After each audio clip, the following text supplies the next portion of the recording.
પદ્મ પુરાણની અંદર ભગવાન શિવજી એમ કહે છે કે વ્રજ ભૂમિમાં પગ મૂકતા વેત જ વ્રજ રજનો સ્પર્શ થતા વેત જ 1 કરોડ જન્મના પાપ કપાઈ જાય છે. પૂરા 1 કરોડ જન્મના પાપ વ્રજરજના સ્પર્શથી નષ્ટ થઈ જાય છે. એટલે પ્રત્યેક મનુષ્યએ પોતાના ઘરની અંદર વ્રજરજ રાખવી જ જોઈએ. કારણ કે વ્રજરજ જો તમે રાખશો અને રોજ શરીરને સ્પર્શ થશે, લગભગ રોજ બારે જતા પહેલાં, નોકરી ધંધાએ જતા પહેલાં વ્રજરજનો ચાંદલો કરી લેવો જોઈએ. કારણ કે વ્રજરજનો સ્પર્શ થશે તો તમારા કરોડો જન્મોના પાપ છે ને એ કપાઈ જશે. એટલું બધું વ્રજરજનો મહિમા છે.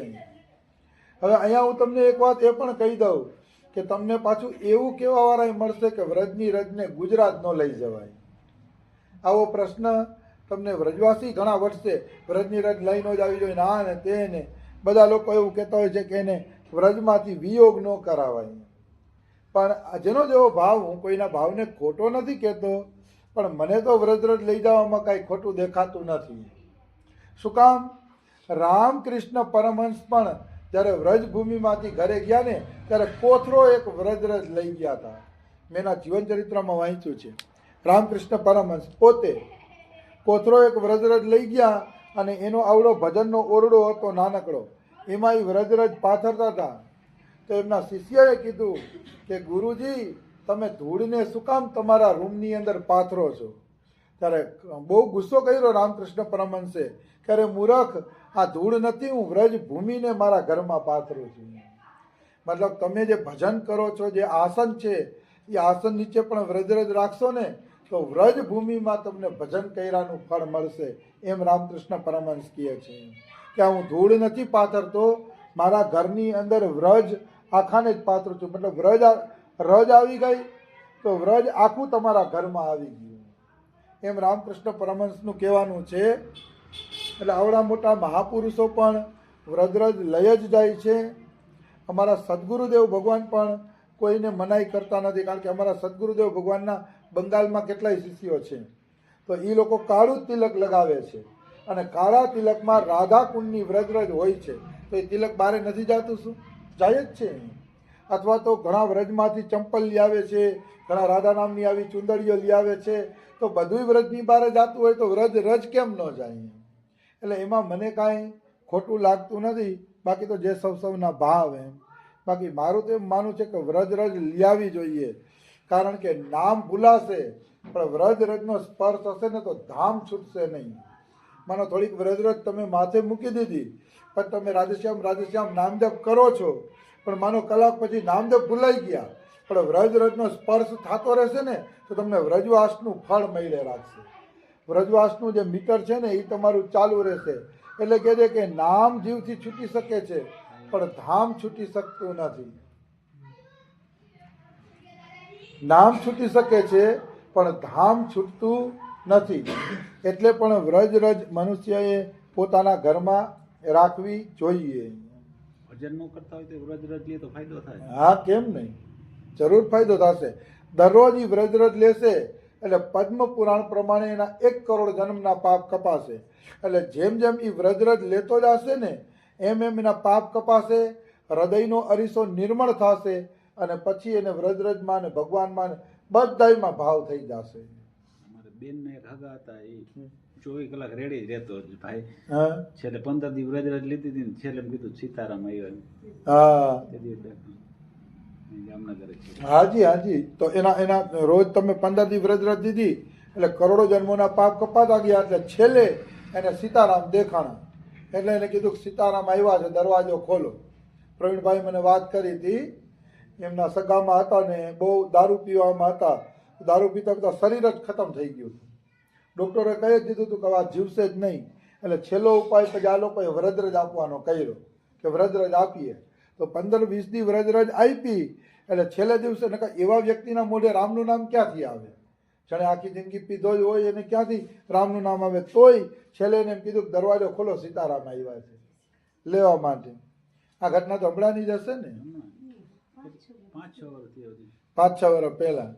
તો બહુ કાંઈ જાજો સમય કહેવાય નહીં. ના, એ વ્રજરજ કામ કરશે. નાસ્તિકમાં નાસ્તિક વ્યક્તિ હશે ને એ વ્રજ રજ રોજ લગાડશે ને એટલે ધીરે ધીરે આસ્તિક બની જશે. ડુંગરેજી મહારાજ એમ કહે છે કે ભગવાનને આ રીતે થાળ ભોગ લગાડીને 6 મહિના તમે પ્રસાદ જમશો ને તો તમારા ઘરના જેટલા સભ્યો છે ને એ બધાની બુદ્ધિમાં પરિવર્તન આવી જશે, બધાની બુદ્ધિ શુદ્ધ થઈ જશે. હું તમને વાત કરું ને તો એક અમારે આયરના બેન હતા, ગામનું નામ તો હું નહીં દઉં પણ એનું નામ હતું લીલુબેન. તો એને છે ને એનો પતિ વ્રજમાં ના આવવા દે. જ્યારે એમ કહે ને કે મને વ્રજમાં જવા દો ને તો કે અહીંયા બધા બાવા બની જાય છે, કે ત્યાં જવાની જરૂર નથી, કે આવવા ન દે ને. એનું બહુ મન હતું કે મારે વ્રજમાં આવવું છે. એટલે એણે એકવાર મને ફોન કર્યો, મને કે મારે શું કરવું. મેં કીધું બેન હવે આમાં તો બીજો કોઈ ઉપાય છે નહીં, તમે એક કામ કરો, તમારા પતિ ભોજન જમે છે ને એમાં થોડી થોડી વ્રજરજ નાખતા જાઓ, જે ગોરાનું પાણી પીવે છે ને ગોરામાં વ્રજરજ નાખતા જાઓ, આના સિવાય બીજો કોઈ ઉપાય નથી. તો એને 6 મહિના 7 મહિના આ પ્રયત્ન કર્યો. મને કાંઈ ખબર નથી, હું તો આ વાત કહીને ભૂલી ગયો હતો. પણ 6 મહિના 7 મહિના પછી એને મને ફોન કર્યો કે મારા પતિએ સામેથી કીધું છે કે તારે વ્રજમાં જવું હોય તો જા, જેટલા દી રોકાવું હોય એટલા દી રોકા, પણ કે પાછી આવી જાજે. પણ અહીંયા રોકાઈ ન જાતી આવ. પછી લીલુબેન 15 દી વ્રજમાં રોકાણા મારી નજર સામે. આયરના બેન હતા, ભોળા હતા, તો 15 દી સુધી એ ત્યાં રોકાણા. એટલે વ્રજરજ અસર તો કરે છે, આવી વસ્તુ છે. વ્રજરજ એવી દવા છે, પણ પછી જેનો જેટલો તાવ, બહુ લાંબો તાવ હોય તો કોર્સ લાંબોય કરવો પડે, પછી તમે ધૈર્ય રાખવું પડે, ધૈર્ય વગર આમાં કામ ના ચાલે. આવી વાત, કારણ કે કયા જીવના કેટલા કર્મો છે એ આપણે જાણી શકતા નથી. એટલે જેના વધુ કર્મો હોય ને લાંબો કોર્સ કરવો પડે. શુદ્ધ હૃદય, નિર્મળ હૃદય હોય તો થોડા સમયમાં એને અનુભૂતિ થઈ જાય છે. આવી વસ્તુ છે. એટલે વ્રજભૂમિનો અપાર મહિમા છે. વ્રજરજનો સ્પર્શ થવાથી અવશ્ય કરોડો જન્મોના પાપો કપાઈ જાય છે એમ. અને બરસાનામાં મેં એક ઘટના જોઈ હતી, આપણા રાસેશ્વરીની છે ને, એની શેરીમાં એક કૂતરો હતો ને કૂતરો મરતો નહોતો, મતલબ આમ બેભાન જેવો પડ્યો હતો, શ્વાસ હાલતા હતા પણ પ્રાણ નહોતા જતા એમ. તો મેં તો મારી નજરે જોયું. રાસમણી અને રાસેશ્વરી દીદી છે ને એ વ્રજરજ લઈ આવ્યા, એની ઉપર યમુનાજી નાખીને વ્રજરજ છાંટીને અમારી નજર સામે જ એને પ્રાણ છોડી દીધા. નાનકડું ગલુડિયું હતું, આવડું અમતું એમ. એટલે વ્રજરજ તો ફાયદો કરે જ છે, એમાં કોઈ શંકા નથી. કારણ કે ભગવાન શ્રી કૃષ્ણએ 11 વર્ષ અને 52 દિવસ સુધી ચપ્પલ પહેર્યા વગર આખી વ્રજભૂમિમાં પગલાંની છાપ પાડી છે. એમની ચરણ રજ હોવાના કારણે વ્રજભૂમિની વ્રજરજ આજે પણ એટલી દિવ્ય છે. અમારા સદગુરુદેવ ભગવાન એમ કહે છે કે વ્રજમાં બધું બદલી ગયું છે, મતલબ નવીન થઈ ગયું છે. મંદિરો નવીન થઈ ગયા, જૂના પ્રાચીન મંદિરો હતા એમાંથી બધું મતલબ પરિવર્તન થઈ ગયું છે. પણ 3 વસ્તુમાં પરિવર્તન નથી. વ્રજ રજમાં, ગિરિરાજ ગોવર્ધનમાં અને યમુના નદીમાં, આ 3માં પરિવર્તન નથી. આ 3 5000 વર્ષ પહેલાનું જે હતું ને એ જ આજે છે. એટલે પણ વ્રજ રજનો અપાર મહિમા છે. મુસલમાન નહીં ગણાય, ઉન્નત માનતા ઓલા. હા, એ ઉદાહરણ આપું વ્રજ રજનું. મુસલમાન પણ માને છે, જેને શ્રદ્ધા છે એ તો બધા માનવાના જ છે. જેને શ્રદ્ધા છે એ તો માનવાના જ છે, પછી મુસલમાન હોય તો એ ભલે. એનું ઉદાહરણ એવું છે કે વ્રજની બોર્ડર હતી ને, સીમાડો, એ વ્રજનો સીમાડો પૂરો થાય ને એની બાજુનું જે ખેતર હતું ને એક મુસલમાનના ભાઈનું હતું. એ મુસલમાનના ભાઈ એકવાર ટ્રેનમાં મુસાફરી કરતા હતા, તો સાંજનો સમય થયો ને એટલે એને નમાજ પડી અને ગળામાં એને એક લોકેટ બાંધેલું હતું. એ લોકેટ ખોલીને એમાંથી વ્રજરજ કાઢી, એ મુસલમાનના ભાઈ, અને એ વ્રજરજ એને કપાળ ઉપર લગાવી. એટલે સામે એક સાધુ બેઠા હતો ને, એ સાધુને થોડુંક આશ્ચર્ય થયું કે મુસલમાન થઈને આ વ્યક્તિની આટલી વ્રજરજમાં શ્રદ્ધા, આને કંઈક અવશ્ય અનુભવ થયો હશે, તો જ વ્રજરજની અંદર એની આટલી શ્રદ્ધા હોય. અને એને પૂછ્યું કે બાબા તમે મુસલમાન છો તો એ વ્રજરજમાં તમારી આટલી બધી શ્રદ્ધા કેવી રીતે થઈ, પૂછ્યું એને. ત્યારે એને કીધું કે મારું ખેતર વ્રજનું સીમાડો પૂરો થાય ને ત્યાં બાજુમાં જ મારું ખેતર છે. તો કે એકવાર હું ખેતરે કામ કરતો હતો તો તો આ બાજુ એક દારૂડિયો અમારા ગામનો હાયલો આવતો હતો મારા ખેતરમાં, અને આ બાજુ વ્રજભૂમિમાંથી એક ગાંડી થયેલી ગાય હાલી આવતી હતી. તો બે જણા બરોબર મારા ખેતરમાં ભેગા થઈ ગયા.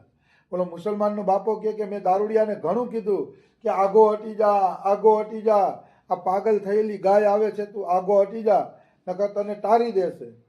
પણ ઓલો હટ્યો નહીં, એટલે ગાયે છે ને ઓલા દારૂડિયાના પેટમાં શીંગડું ખૂંચાડી દીધું અને દારૂડિયો મરી ગયો. તો ઓલો મુસલમાનનો ભાઈ અહીંયા ઊભો હતો ને, એણે શું જોયું કે પેલા યમરાજાના દૂત આવ્યા અને આવી અને ઓલાને છે ને બાંધી દીધો.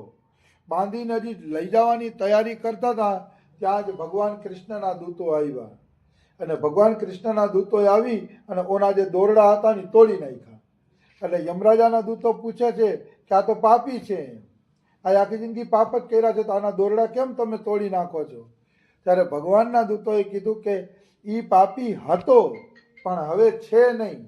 તો કે કેવી રીતે? તો કે ઓલા ગાયના શિંગડાની ખરીમાં જે વ્રજરજ હતી ને, એ વ્રજરજ આના પેટમાં ગઈ છે. તો મૃત્યુ સમયે વ્રજરજનો સ્પર્શ થવા માત્રથી એનો ઉદ્ધાર થઈ ગયો. મતલબ મૃત્યુ સમયે જો કોઈ વ્યક્તિને તુલસી મળી જાય કે ગંગાજી કે યમુનાજી મળી જાય કે વ્રજરજ મળી જાય તો એ વ્યક્તિ નિશ્ચિત રૂપે મુક્તિની પ્રાપ્તિ કરે છે. એટલે આ બધી વસ્તુ આપણા ઘરમાં હોવી જોઈએ. આપણા ઘરમાં જોજો આખા દીના વરણનું અનાજ હશે, બાકી બધી જીવન જરૂરી વસ્તુ હશે, પણ મરવા ટાળે જે વસ્તુ કામ આવે છે એ કોકના ઘરે જ હશે, એ બધાના ઘરે નહીં હોય, કારણ કે એની તરફ આપણી ગંભીરતા નથી. હા, આપણે કેમ મરવાના છીએ, આવી ગંભીરતા હોય. બાકી બધી વસ્તુ ઘરમાં ભરી રાખી હશે, આપણે ખબર છે ગમે ત્યારે જરૂર પડે એમ. પણ ખરેખર વ્રજરજ છે, ગંગાજી છે, યમુનાજી છે, એ આપણા ઘરમાં હોવું જ જોઈએ, કારણ કે મૃત્યુ સમયે એના સિવાય બીજો કોઈ સાથી છે નહીં. એટલે આ બધી વસ્તુ આપણા ઘરની અંદર હોવી જોઈએ. પાછું ગંગાજી ને યમુનાજીના પાણીને તો કેટલો બધો પ્રભાવ છે કે ગમે એટલા વરસ તમે રાખો ને તો એમાં દુર્ગંધ થતી નથી, એમાં જીવડા પડતા નથી. ગંગાજીના પાણીમાં એ પણ એની વિશેષતા છે. એટલે ઘરની અંદર આવું બધું હોવું જોઈએ. તો ભગવાનના દૂતો ઓલા દારૂડિયાને લઈ જાય છે, ઓલા મુસલમાનના બાપા જુએ છે કે આના પેટમાં વ્રજરજ ગઈ, મરતી વખતે આનો ઉદ્ધાર થઈ ગયો.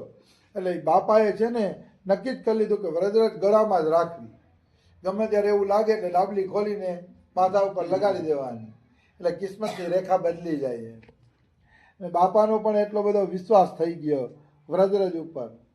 આ ઘટના મેં પુસ્તકમાં જ વાંચેલી છે, વ્રજભૂમિ મોહિની કરીને એક પુસ્તક છે, એમાં મેં આ ઘટના વાંચી છે બાપાવાળી. તો વ્રજરજનો આટલો બધો ફાયદો છે. વ્રજરજ લગાડવાથી અવશ્ય જીવ મુક્તિને પ્રાપ્ત કરે છે. એક વાત એ પણ તમને કહી દઉં કે જે વ્રજ 84 કોષનો ટુકડો છે, એ વ્રજ 84 કોષનો ટુકડો ખરેખર કોઈ સાધારણ ભૂમિ નથી. એ વ્રજ 84 કોષનો જે ટુકડો છે ને, એ સાક્ષાત ગોલોક ધામ જ છે, ધરતી ઉપરનું. એની વાત આપણે કરીએ તો દેવતાઓ છે ને ભગવાન શ્રી કૃષ્ણ પાસે ગયા અને કૃષ્ણ પાસે જઈને પ્રાર્થના કરી કે હે ભગવાન કૃષ્ણ, કંસના અત્યાચાર બહુ વધી ગયા છે, તો તમે કોઈ પણ રીતે કંસને મારવા માટે પધારો. એટલે ભગવાન શ્રી કૃષ્ણએ કીધું કે દેવતાઓ, તમારે ડરવાની જરૂર નથી, હું ધરતી ઉપર આવી અને કંસનો વધ અવશ્ય કરીશ. આ વાત હું તમને આ ગર્ગ સંહિતા પુસ્તકની જ કરું છું. જે પુસ્તક હું ખોલીને બેઠો છું એ જ પુસ્તકની અંદર આ વાત આવે છે. તો ભગવાન શ્રી કૃષ્ણએ એમ કીધું કે હું ધરતી ઉપર અવતાર લઈશ. તો રાધાજી ઉદાસ થઈ ગયા, રાધાજીનું મોઢું થોડુંક નીચે પડી ગયું. તો કૃષ્ણ ભગવાન કહે છે કે હે રાધા રાણી, કેમ તમે દુઃખી છો, કેમ તમારું મોઢું પડી ગયું છે, કે મને બતાવો. ત્યારે રાધા રાણીએ કીધું કે તમે પૃથ્વી ઉપર વયા જાશો તો ગોલોકમાં હું એકલી શું કરીશ, મને તો તમારા વગર ગમશે જ નહીં. તો ભગવાન કૃષ્ણ કે એક કામ કરો, તમે પણ મારી સાથે ધરતીમાં આવો, ધરતી ઉપર આપણે બે જણા સાથે લીલા કરી અને પાછા ગોલોકમાં આવી જશે. તો રાધા રાણીએ શું કીધું કે તમારી વાત તો સાચી છે કે, પણ સાધારણ ભૂમિ ઉપર હું લીલા કરવા આવવાની નથી. રાધા રાણીએ ના પાડી દીધી, કારણ કે જેટલો મોટો વ્યક્તિ આવે ને એનું સ્ટેજ પણ એટલું મોટું હશે. સરપંચ આવતો હોય તો એ પ્રમાણે સ્ટેજ હોય, અને કલેક્ટર આવતો